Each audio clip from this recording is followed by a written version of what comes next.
Good evening. Study click में आपका स्वागत है। चलिए बात करते हैं आज एक नीट के बहुत ही इंपॉर्टेंट टॉपिक जिसका नाम है क्रोमोसोमल डिसऑर्डर। जब भी हम लोग जेनेटिक डिसऑर्डर पढ़ते हैं तो जेनेटिक डिसऑर्डर में हम दो चीजें देखते हैं, एक मेंडेलियन डिसऑर्डर और दूसरा है क्रोमोसोमल डिसऑर्डर। तो क्रोमोसोमल डिसऑर्डर जिससे पिछले साल नीट में कुछ सवाल आए हुए थे, उन्हीं सवालों के साथ और उसी टॉपिक को पहले कवर करेंगे थ्योरी वाले पार्ट में। चलिए देखते हैं क्या है क्रोमोसोमल डिसऑर्डर क्या होता है। क्रोमोसोमल डिसऑर्डर की अगर हम बात करें तो जनरली जो क्रोमोसोमल डिसऑर्डर होते हैं ये कॉज होते हैं एब्सेंस या एक्सेस होना या एबनॉर्मल अरेंजमेंट ऑफ वन और मोर क्रोमोसोम, या तो किसी एक क्रोमोसोम का कम होना या ज्यादा होना, या क्रोमोसोम के एक या एक से अधिक अनपेयरिंग होने से या एबनॉर्मल अरेंजमेंट होने से ये क्रोमोसोमल डिसऑर्डर क्रिएट होते हैं। इनके ड्यूरेशन में क्या चेंजेस आता है, कैसे होता है ये, अगर हम जनरली देखें इनके बारे में तो हम कह सकते हैं कि ये failure of the segregation of chromatid during cell division. जब क्रोमोसोम आप जानते हैं पेयर में होता है, क्रोमोसोम जब पेयर में है, क्रोमोसोम बिल्कुल वैसे ही पेयर में होता है जैसे कि दो सगी बहनें। अगर उन दोनों सगी बहनों में से किसी एक को अलग करें तो हम कहते हैं कि सिस्टर अलग हो गई। जैसे एक से बहन का ब्याह करिए, दूसरे वाली बहन क्या होती है, उससे अलग हो जाती है। दोनों बिछड़ने के बाद क्या होती हैं, सेम टू सेम रिएक्ट करती हैं, बिल्कुल वैसे नेचर बिहेवियर होता है। सच एज बिल्कुल क्रोमोसोम क्या है, सेम है। क्रोमोसोम अगर एक क्रोमोसोम है दूसरा क्रोमोसोम है तो इसमें से एक को हम बोलेंगे सिस्टर क्रोमैटिड। तो ये जो सिस्टर क्रोमैटिड हैं, जब सेल डिवीजन आता है, सेल डिवीजन की कौन सी वाली फेज, प्रोफेज, मेटाफेज, एनाफेज और टीलोफेज। जो टीलोफेज वाली सबसे लास्ट फेज है, तो सेल डिवीजन के टीलोफेज फेज में जब ये क्रोमैटिड अलग होती हैं, सेपरेशन हो रहा होता है क्रोमैटिड का, उसी समय रिजल्ट क्या आता है, या तो क्रोमोसोम का लॉस हो जाता है या तो क्रोमोसोम गेन हो जाते हैं। तो क्रोमोसोम का नंबर कम होना या ज्यादा होना क्रोमोसोमल डिसऑर्डर कहा जाएगा। अब ये जो केस बनते हैं यहां पे, ये केस का जो फार्मूला है 2n प्लस माइनस 1, ये केस बनता है। यानी हम कह सकते हैं कि 2n प्लस 1 हो सकता है और 2n माइनस 1 हो सकता है। लेकिन अगर 2n प्लस 1 हुआ, ध्यान दीजिएगा, अगर 2n प्लस 1 हुआ तो इसको हम लोग बोलेंगे ट्राइसोमी कंडीशन। लेकिन अगर 2n माइनस 1 वाली कंडीशन बनती है तो इसको हम बोलते हैं मोनोसोमी। मोनोसोमी कई तरीके से होती है, जैसे ये है तो ये सिंगल मोनोसोमी होगा। लेकिन डबल मोनोसोमी क्या है, अब डबल मोनोसोमी में क्या हो जाएगा, 2n माइनस 1 माइनस 1। तो जब दो बार माइनस वन वाली कंडीशन आएगी इसको बोलेंगे डबल मोनोसोमी। अब क्रोमोसोम के नंबर के कम या ज्यादा या एबनॉर्मल पेयरिंग की वजह से जो दो केस क्रिएट हुए हैं उसका नाम है एन्यूप्लॉइडी। एन्यूप्लॉइडी क्या होता है, दो ग्रीक वर्ड से मिलकर बना हुआ जिसका नाम है अनइवन और क्रोमोसोम का नंबर।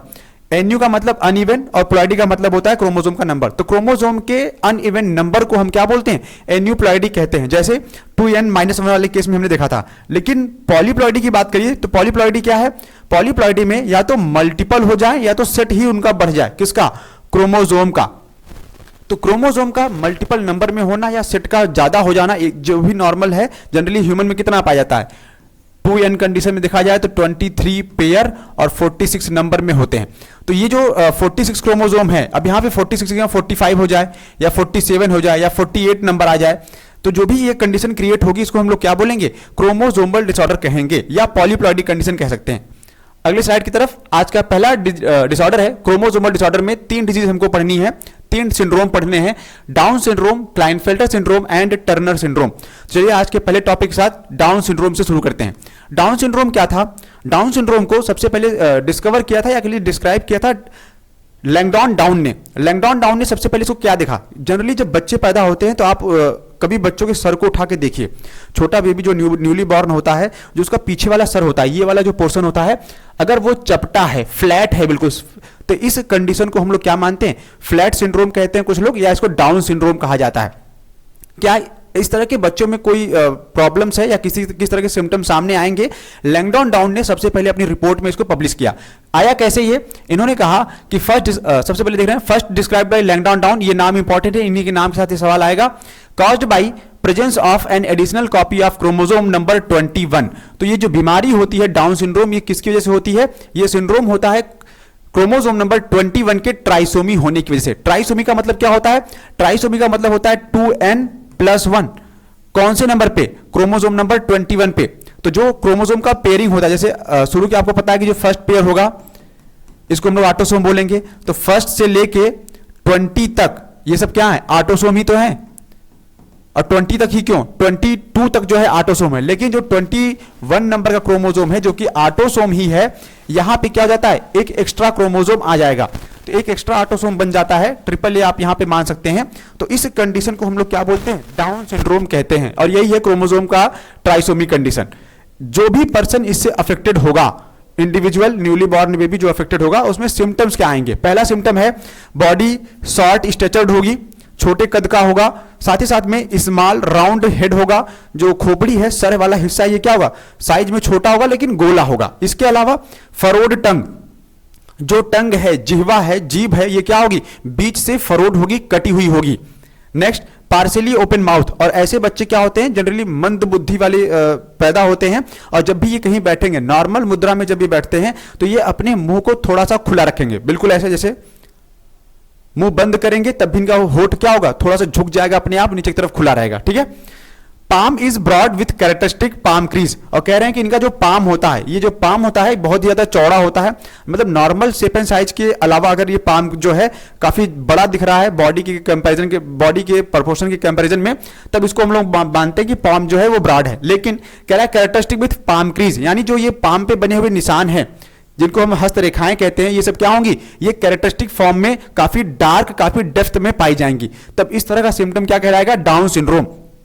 और जो सबसे लास्ट और इंपॉर्टेंट वाला सिम्टम है इसका, physical, psychomotor and mental development retarded. कहते हैं कि ऐसे यंग वंस का, ऐसे ऑफस्प्रिंग का, ऐसे न्यूली बॉर्न बेबी का फिजिकल डेवलपमेंट, साइकोमोटर, साइकोमोटर का मतलब जो न्यूरॉन्स वाली जो लोकोमोटरी, जिसमें वो लोकोमोशन को परफॉर्म करवाते हैं या एक्शन वगैरह को परफॉर्म करवाते हैं, उसके साथ साथ मेंटल डेवलपमेंट जो होता है इनका क्या होता है, रिटार्ड हो जाता है, कम हो जाता है। तो मैंने पहले ही कहा था कि ऐसे बच्चे क्या होंगे, मंद बुद्धि के माने जाते हैं। ठीक है, थोड़ा सा दिमाग कम होता है। सिर्फ फ्लैट हेड को देखकर आप ये डिसाइड नहीं कर सकते या आप ये नहीं कह सकते कि ऐसा बच्चा जो है वो क्या है, डाउन सिंड्रोम से अफेक्टेड है। आज के दूसरे टॉपिक की तरफ, क्लाइनफेल्टर सिंड्रोम। क्लाइनफेल्टर सिंड्रोम कैसे होता है, क्लाइनफेल्टर सिंड्रोम कह रहे हैं कि caused by presence of an additional copy of x chromosome. तो जो रिजल्टिंग कैरियोटाइप बनेगा, कैरियोटाइप का मतलब क्या होता है, size, number, structure of chromosome referred as karyotype. तो जो भी होगा वो कैरियोटाइप कहा जाएगा। तो कह रहे हैं कि जो एक एक्स क्रोमोसोम है, एक्स क्रोमोसोम का नंबर ज्यादा हो जाता है। कौन से वाले केस में, कह रहे हैं कि 47 क्रोमोसोम हो जाएगा। नॉर्मल क्रोमोसोम कितना होता है, 46, लेकिन इसमें कितना हो जाएगा, 47। कैसे, तो एक एक्स क्रोमोसोम एक्स्ट्रा आ गया। कहां पे एक्स्ट्रा आया, 22 पेयर जो होते हैं आपके ऑटोसोम है, एक पेयर जो है आपका वो सेक्स क्रोमोसोम है। इसी सेक्स क्रोमोसोम में जो कि या तो XX होना चाहिए था या तो XY होना चाहिए था, अगर इसमें एक X कंडीशन एक्स्ट्रा आ जाए, एक एक्स क्रोमोसोम एक्स्ट्रा आ जाए, जैसे कि यहां पे ये येलो कलर दिखाया गया है, ये एक्स्ट्रा आया हुआ है, तो इस केस में जो फीमेल बनेगी, क्योंकि डबल एक्स का कंडीशन का मतलब क्या होता है, फीमेल बनना, और वाई का मतलब मेल, तो फीमेल में मेल जैसे, मेल में फीमेल जैसे सेकेंडरी सेक्सुअल कैरेक्टर का बनना क्लाइनफेल्टर सिंड्रोम का लक्षण है। पूछ रहे हैं कि जो सिम्टम्स होगा, ऐसे अफेक्टेड इंडिविजुअल में सिम्टम कैसा आएगा। जब भी आप देखेंगे अपने सराउंडिंग में, अपने आसपास, तो आपको कुछ ऐसे लक्षण देखने को मिल सकते हैं। कैसे वाले सेंस में, जब हम लोग पढ़ रहे थे तो हमने अपने क्लासमेट्स में बहुत सारे लोगों को देखा हुआ था कि है तो वो मेल, लेकिन उसमें क्या है, फीमेल जैसे लक्षण हैं। मेरा कजिन है दीपेश, आप देख सकते हैं कि एक बार वो भी बता रहा था कि भैया जब हम लोग पढ़ रहे थे तो उसके क्लास में एक लड़का था जो लड़कियों जैसा बिहेव करता था। इसमें हंसने वाली बात तो नहीं है, और बहुत ज़्यादा उनको, ऐसे पर्सन को अवॉइड करने की जरूरत भी नहीं है। आपको बस समझने की देर है या जरूरत है कि ऐसे लोगों में क्या है कि इस तरह के कुछ सिंड्रोम जो हैं डेवलप हो चुके हैं, या क्रोमोसोम के नंबर का नॉर्मल या एबनॉर्मल डिस्ट्रीब्यूशन हो चुका है। तो उसी सीरीज में जब देखेंगे तो क्या बनता है, कह रहा है कि ऐसे इंडिविजुअल्स में ओवरऑल मैस्कुलिन डेवलपमेंट होगा। मतलब ऐसे इंडिविजुअल में क्या होगा कि नॉर्मल वो दिखने में बिल्कुल मेल जैसे, यानी रिप्रोडक्टिव, प्राइमरी रिप्रोडक्टिव ऑर्गन से लेकर सेकेंडरी रिप्रोडक्टिव सेक्सुअल कैरेक्टर में तक में ये क्या करेंगे, मेल जैसे या मैस्कुलिन कैरेक्टर जैसे डेवलपमेंट करेंगे। लेकिन however feminine development is also occur. तो कह रहा कि लेकिन कुछ एक केसेस में या इसी वाले केस में कुछ फेमिनिन कैरेक्टर भी सामने आ जाएंगे। फेमिनिन कैरेक्टर कैसे आ जाते हैं, जब भी किसी मेल में फेमिनिन कैरेक्टर डेवलप हो जाएं, जैसे ब्रेस्ट का बनना, या फिर वाइस का डीपेन हो जाना, नहीं डीपेन नहीं, वाइस का जो है तेज हो जाना। जो पुरुषों में, मेल में क्या होता है, वाइस जो होती है डीपेंस होती है, थोड़ी मोटी आती है, लेकिन महिलाओं में उनकी आवाज थोड़ी सी पतली होती है, जो साउंड की पिच होती है वो ज्यादा होती है। तो उस कंडीशन को क्या बोलते हैं, गायनेकोमेस्टिया कंडीशन। और ये गायनेकोमेस्टिया कंडीशन बहुत इंपॉर्टेंट है, जिसमें मेल में क्या हो जाएगा, डेवलपमेंट ऑफ ब्रेस्ट, तो सेकेंडरी सेक्सुअल कैरेक्टर का बन जाना जो है इस डिजीज में जो है सिंड्रोम में आता है। और ऐसे individual, such individuals are sterile, ऐसा माना गया है, ऐसा देखा गया है कि क्लाइनफेल्टर सिंड्रोम से अफेक्टेड जो पर्सनालिटी होती है, जो पर्सन्स होते हैं, वो क्या होते हैं, वो सब स्टेराइल होते हैं। तो ये गायनेकोमेस्टिया कंडीशन इंपॉर्टेंट है यहाँ पे, और साथ में ये 2 पॉइंट ध्यान में रखेंगे कि ओवरऑल मैस्कुलिन डेवलपमेंट क्या है और साथ ही साथ में फेमिनिन डेवलपमेंट क्या है। और ये लास्ट टॉपिक आपके लिए आज के, टर्नर सिंड्रोम। टर्नर का मतलब क्या होता है, जैसे आगे मैं चल रहा था और फिर मैं टर्न हो जाऊं। टर्न का मतलब क्या होता है, घूम जाना, पीछे जाना।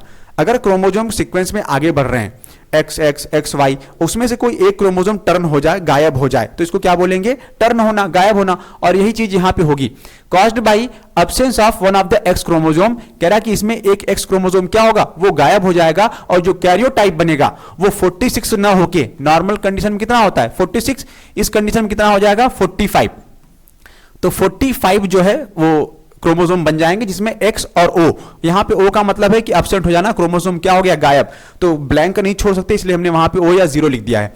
22 पेयर ऑटोसोम होते हैं जो कि नॉर्मल रहेंगे, और एक पेयर जो सेक्स क्रोमोसोम है, यहां पे एक गायब हो जाएगा। एक एक्स जो है, एक्स क्रोमोसोम यहां पे होना चाहिए था, वो क्या हो गया, वो गायब है।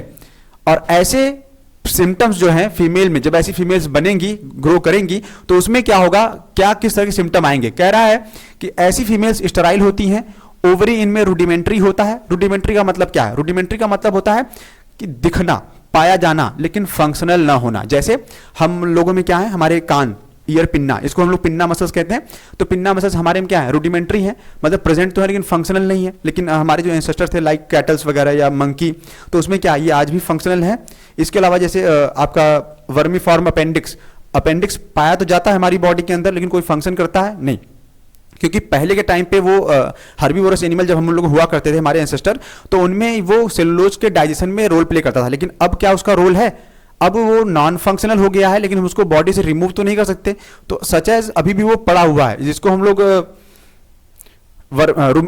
वर्मीफॉर्म अपेंडिक्स को हम लोग क्या मानते हैं, रूडिमेंट्री मान सकते हैं, या फिर देखते हैं नेक्स्ट, बिसाइड अदर फीचर। अगर हम इन 2 फीचर के अलावा, स्टेराइल है और ओवरी जो है रूडिमेंट्री, इसके अलावा अगर हम अदर कंटेंट को देखें, तो beside these other features are including lack of the other secondary sexual characters. तो कह रहा है कि इसमें जो है, जो अदर सेकेंडरी सेक्सुअल कैरेक्टर्स होते हैं, वो भी क्या होते हैं, अब्सेंट होते हैं। मतलब अगर फीमेल है तो जो फीमेल में अदर सेकेंडरी सेक्सुअल कैरेक्टर बनते हैं, जैसे हिप बोन वगैरह पे फैट का जमा हो जाना, या थाई का या हिप बोन का पाया जाना जो ब्रॉड होती है, वो चीजें इनमें देखने को नहीं मिलेंगी। आपके सामने एक सवाल है जो नीट में ही आया हुआ था 2023 में,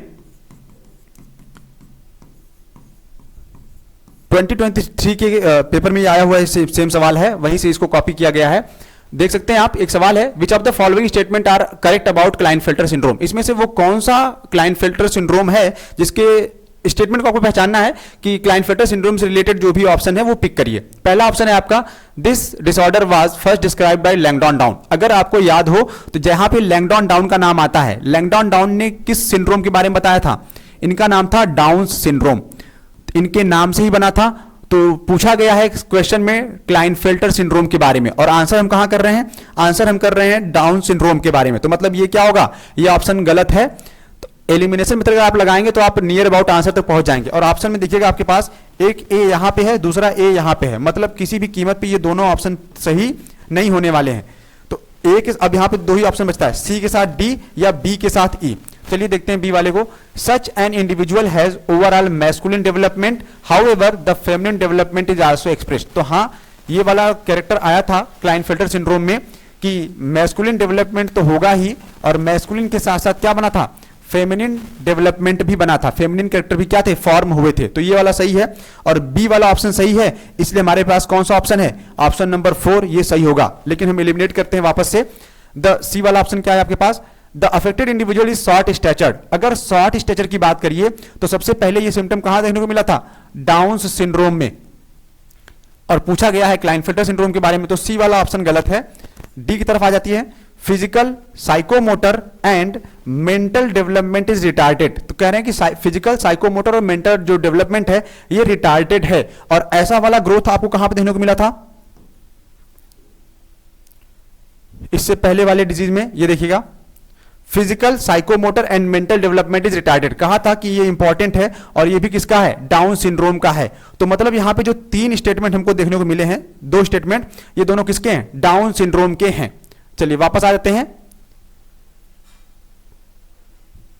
नेक्स्ट है आपका सच इंडिविजुअल्स आर स्टेराइल, ऐसे इंडिविजुअल स्टेराइल होते हैं। तो हाँ, ऐसे इंडिविजुअल स्टेराइल होते हैं किस केस में, ये बताया था आपका क्लाइनफेल्टर के सेंस में। तो क्लाइनफेल्टर वाले डिजीज में, सिंड्रोम में हमने क्या देखा था कि सच इंडिविजुअल्स आर स्टेराइल। तो दो ही ऑप्शन सही है यहाँ पे, बी और ई, और बी और ई को अगर हम पिक करेंगे तो हमारा ऑप्शन नंबर 4 है जो कि करेक्ट आंसर होगा। ये छोटा सा टॉपिक, उम्मीद करते हैं आप लोग को पसंद आया होगा। इसी के साथ मिलेंगे अगले टॉपिक पे, तब तक के लिए थैंक यू।